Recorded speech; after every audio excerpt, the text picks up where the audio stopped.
Sveiki, norėčiau Jums parodyti, kaip naudotis PlantNet programėle. Atidarykite Google Play parduotuvę ir paieškos laukelyje įveskite PlantNet. Suradę programėlę paspauskite įdiegti ir palaukite, kol parsisiųs ir įsirašys. Tada spauskite atidaryti.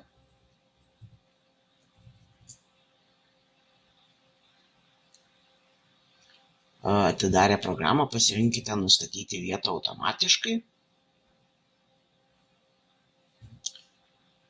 ir tada spauskite sukurti paskyrą ir supildykite savo elektroninį paštą, slaptažodį, vardą, pavardę ir sutikite su taisyklėmis.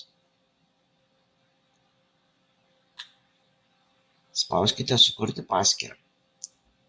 Pagrindiniame lange apačioje pamatysite grupes. Spauskite ant jų ir paieškos laukelyje įveskite Dzūkijos nacionalinis parkas.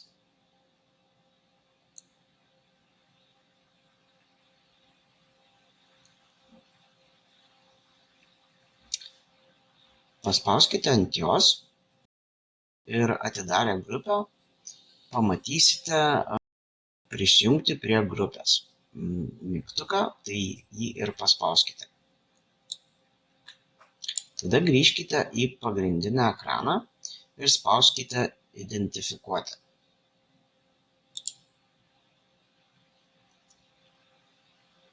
Nukreipkite kamerą į augalo dalį, kurią norite identifikuoti. Nuotrauka turi būti aiški ir nesusiliejusi.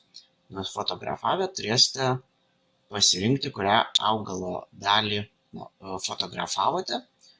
Programėlė parodys panašius augalus ir šalia jų rašys procentus, kiek atitinka tą augalą. Pasirinkite jums atrodantį tinkamiausią augalą ir paspauskite dalintis.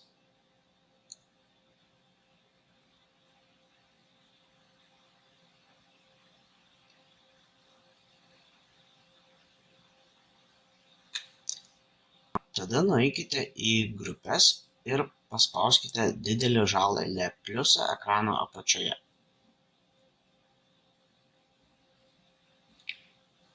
Tada pasirinkite jūsų identifikuotą augalą ir paspauskite pridėti. Tai jums leis pasidalinti jūsų invazinių rūšių stebėjimais Dzūkijos nacionaliniame parke.